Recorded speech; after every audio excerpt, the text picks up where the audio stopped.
Credit card से बहुत सारे लोगों का पैसा जाता है, लेकिन मैं क्रेडिट कार्ड से कैसे पैसा कमाती हूँ देखते हैं इस वीडियो में।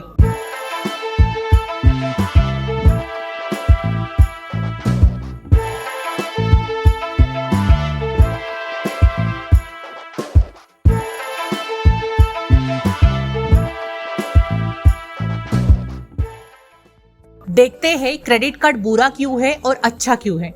पहले ये देखेंगे कि क्रेडिट कार्ड बुरा क्यों है। मैं ना आपको एक एग्जांपल से समझाना चाहती हूँ। मेरी ना एक फ्रेंड थी, बहुत करीबी फ्रेंड थी। उसको ना एक फोन लेना था, 10,000 का फोन था। तो बैंक ने बोला कि सिर्फ 500 रुपए ही महीने का आपको पे करना है। तो वो बहुत खुश हो गई और उसने वो फोन ले लिया। उसके 10,000 के फोन के लिए उसने 16,000 पे किया था। ये क्रेडिट कार्ड का मैजिक नहीं है, ये क्रेडिट कार्ड का रियल गेम है। और एक एग्जांपल देती हूँ आपको।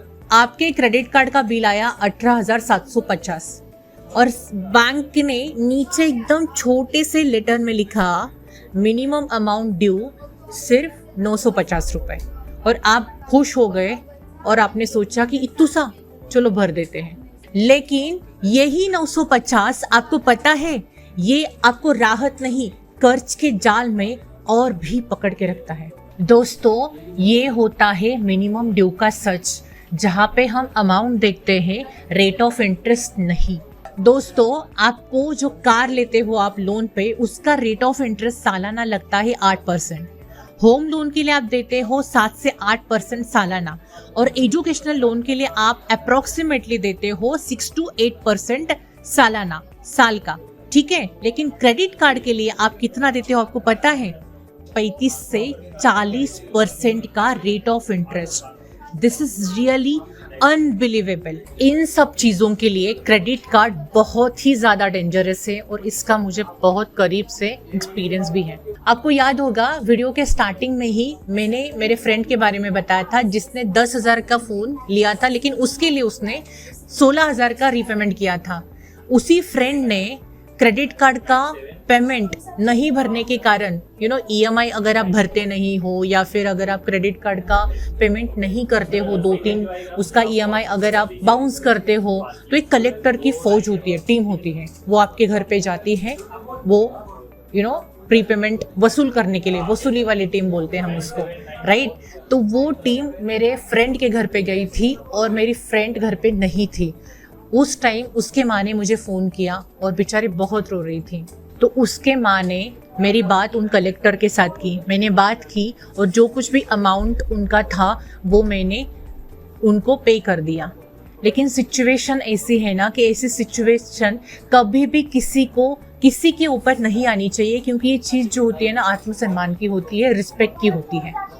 तो मुझे ऐसा लगता है कोई भी जो मेरा वीडियो आज देख रहा है या फिर देख रही है, तो उनके ऊपर कभी भी ऐसी सिचुएशन ना आए, ना उनके घर वालों को कभी ये सिचुएशन फेस करनी पड़े, और ये अपना सेल्फ रिस्पेक्ट हमेशा आप बनाए रखें। इसलिए मेरा वीडियो आपके लिए बहुत बहुत बहुत ज़्यादा ज़रूरी है। आज भारत में 6,742 करोड़ क्रेडिट कार्ड डिफॉल्टर हैं, जिन्होंने क्रेडिट कार्ड के बिल पेमेंट किए ही नहीं है, और 40% लोग सिर्फ क्रेडिट कार्ड का फुल अमाउंट पे करते हैं, और बाकी के जो 60% लोग हैं सिर्फ क्रेडिट कार्ड का मिनिमम ड्यू ऑफ अमाउंट ही पे करते हैं। This means majority are not clearing their credit card payment full, and which can lead interest and debt accumulation. जैसे क्रेडिट कार्ड से नुकसान है, वैसे ही क्रेडिट कार्ड से फायदे भी हैं। तो उसके लिए मैं हूं ना। सबसे पहली और इम्पोर्टेंट चीज ये है कि अगर आप आपके क्रेडिट कार्ड का फुल जो आउटस्टैंडिंग होता है वो अगर आप भरते हो, तो आपका क्रेडिट स्कोर बहुत अच्छा होगा, बहुत बढ़िया बढ़ेगा।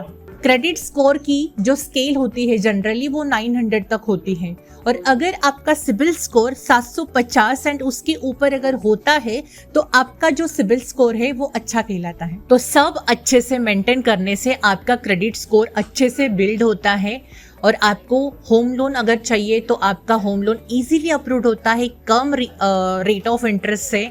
और आप अगर क्रेडिट कार्ड जो आपके पास होता है वो अच्छे से इस्तेमाल करते हो तो फ्यूचर में जो कोई भी आप लोन लेना चाहते हो तो वो भी आपके इजीली हाई अमाउंट के लिए अप्रूव होते हैं कम रेट ऑफ इंटरेस्ट से। आपको कई बार रिवॉर्ड्स और कैशबैक भी मिलते हैं। अगर आप कोई ऑनलाइन शॉपिंग करते हो या फिर मोबाइल का रिचार्ज करते हो, कोई भी बिल आप पे करते हो यूपीआई से, या फिर आप पेट्रोल पे जाके कोई फ्यूल वगैरह पे करते हो, क्रेडिट कार्ड से पे करते हो उसका बिल, तो आपको बहुत सारे रिवॉर्ड्स मिलते हैं, आपको मूवी टिकट्स मिलते हैं, बहुत सारे आपको कैशबैक भी मिलते हैं। क्रेडिट कार्ड से आपको ईएमआई ऑप्शन पे कैश फ्लो कंट्रोल भी मिलता है। मान लो कि आपको एक लैपटॉप लेना है, ओके, और उसको आपको 5,000 रुपये मंथली ईएमआई जैसे आपको पे करना है, नो कॉस्ट ईएमआई, तो आपकी जो सेविंग है वो बिना डिस्टर्ब किए वो आपने ले लिया और आपका एक बजट फ्रेंडली परचेज भी हो गया। सेफ्टी एंड फ्रॉड प्रोटेक्शन भी होता है क्रेडिट कार्ड में। अगर आपका डेबिट कार्ड चोरी हो गया या फिर आपके पैसे चोरी हो गए तो आपका पूरा पैसा गया, लेकिन क्रेडिट कार्ड में वैसा नहीं होता है। क्रेडिट कार्ड में जीरो लायबिलिटी ऑप्शंस अवेलेबल होता है, फ्रॉड ट्रांजैक्शन का रिपोर्ट जनरेट होता है और पैसा जो होता है वो बैंक का होता है। क्रेडिट कार्ड मतलब सिक्योर स्पेंडिंग होती है। क्रेडिट कार्ड का जो पेमेंट का साइकिल होता है ना, कि मान लो आपने जो क्रेडिट कार्ड लिया वो 1 जनवरी को लिया 2026 को, तो उसका जो बिल पेमेंट आएगा वो 2 फरवरी 2026 को आएगा।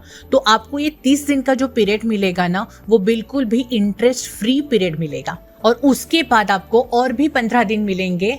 अगर आपने कोई चीज़ 1 जनवरी 2026 को ली है तो 2 फरवरी 2026 को जो बिल का आपका साइकिल होता है उसको पे करने के लिए आपको और भी 15 दिन मिलेंगे, जिसका पेमेंट आप और भी 15 दिन से कर सकते हो। तो टोटल 45 डेज का आपको पीरियड मिलता है क्रेडिट कार्ड का बिल पे करने के लिए। सेकेंडली, अगर आप क्रेडिट कार्ड से किसी भी रोज का जो आपका दाल चावल का जो खर्चा है या फिर मंथली जो कोई भी खर्चा है, अगर आप क्रेडिट कार्ड से करते हो एंड अगर आपके पास कोई सेविंग है वो आप किसी लिक्विड फंड में डाल देते हो, तो वहां से भी आपको 6 to 7% का आप रिटर्न कमा सकते हो। कोई क्रेडिट कार्ड तो ऐसे भी होते हैं कि अगर आपका मंथली जो खर्चा है 1 लाख रुपीज एंड उससे अगर ज़्यादा भी हो तो आप मंथली इंस्टॉलमेंट जैसे ईएमआई भी भर सकते हो विदाउट एनी एक्स्ट्रा चार्जेस। और वही 1 लाख रुपीज अगर आप वन टाइम पे करते हो तो आपको वहां से 1% का कैशबैक मिलेगा, तो अप्रोक्सीमेटली आपको 1,000 रुपीज मिलेगा। अगर आप स्मार्ट हो तो पैसे कमाने के बहुत सारे तरीके हैं दुनिया में। अगर आपको ये वीडियो अच्छा लगा हो तो लाइक कीजिएगा, शेयर कीजिएगा और सब्सक्राइब जरूर कीजिएगा। और बाकी के भी जो वीडियोस है हमारे क्रेडिट कार्ड के ऊपर वो भी जरूर देखिएगा।